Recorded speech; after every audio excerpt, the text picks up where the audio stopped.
Hey guys, আমি আবার একটা নতুন ভিডিও নিয়ে চলে এলাম। আর ভিডিওটা এখানে সকালে দুধ ছিল, তো আজকে চাটা খেতে ইচ্ছে করছিল না, কারণ গরম লাগছিল প্রচণ্ড। সেজন্য কফি ছিলাম, ভাবলাম যে ওটাই বানিয়ে দিই। আর সকালে গরমে অবস্থা মানে খারাপ হয়ে গেছে, তো আমি এখানে বসছি, আমার হাজব্যান্ড ওখানে বসে ওইভাবে তুলেছি, যদি দেখে আমাকে বকা দিবে। তো এখানে আমি সকালে ছোলা বানিয়েছিলাম, তো ছোলা মুড়িটা খেয়ে নিলাম। আর কোনোদিন আলু দিয়ে বানাইনি, আমি ফার্স্ট টাইম আলু দিয়ে বানালাম, বললো তাই। তো ওটা খাওয়া দাওয়া করলাম, করার পরে আমার হাজব্যান্ডের এখানে সকালে ওষুধ খাওয়ার ছিল, তো আমি ওটাকে সব দিচ্ছিলাম, কারণ যার নিজের নিজের ওষুধ সে তো জীবনেও কোনোদিনও খাবে না।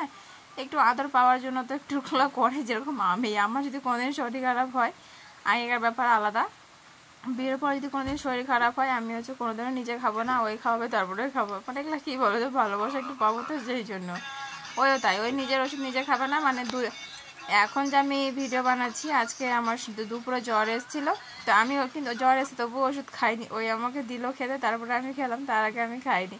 তোকে ওষুধটা দিলাম, খেলো। তারপরে একটা সিরাপ ছিল, যেটা গরম জলে দিয়ে গালগিল করতে হয়, তো সেটাও দিলাম। তারপরে একটা মানে ভিক্সের মতো একটা ক্যাপসুলের মধ্যে থাকে, ওটা গরম জলে দিয়ে নাকে টানতে হয়, তো অনেক কিছু ওষুধ দিয়েছিল, তো সেটাও দিল।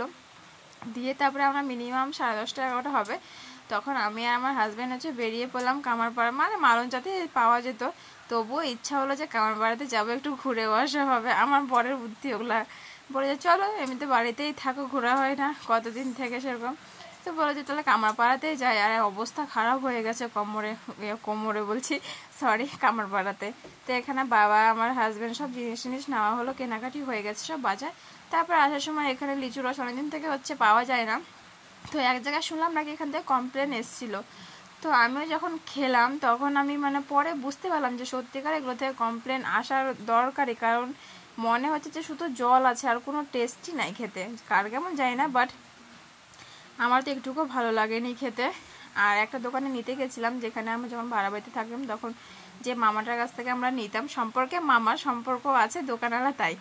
তো মামাকে যখন নিতে গেছিলাম, তখন মামা বললো যে এগুলো সবার কাছ থেকে কমপ্লেন আসছে, তো খাওয়া হচ্ছে না, মানে উঠাচ্ছি না সেই জন্য। তো যখন আমি এখানে মালঞ্চা থেকে নিলাম, তখন বুঝতে পারলাম যে সত্যিকারে খারাপ জিনিস।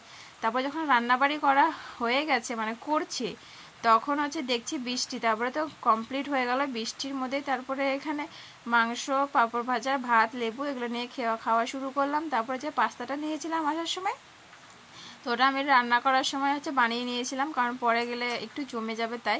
তারপরে সন্ধ্যার সময় বিয়ে বাড়ি ছিল, তো জাস্ট এমনি পাড়ার নর্মালি বিয়ে, বিয়ে তো অনেক দিনে হয়ে গেছে, আমাদের মতন অবস্থা, জাস্ট খাওয়া দাওয়াটা দিচ্ছে। তো আমি যেটা পরে গেছিলাম কামার বাড়িতে, সেটা পরেই চলে গেছিলাম। তো এখানে বউটাকে দেখলাম, একটু নাচ দেখলাম, খাওয়া দাওয়ার এখানে আসলাম, একটু খাওয়া দাওয়া করে নিলাম। তো আজকে ভিডিওটা এইটুকু, ভালো লাগলে লাইক, কমেন্ট, শেয়ার, চ্যানেলটাকে সাবস্ক্রাইব করে দিও। Bye bye.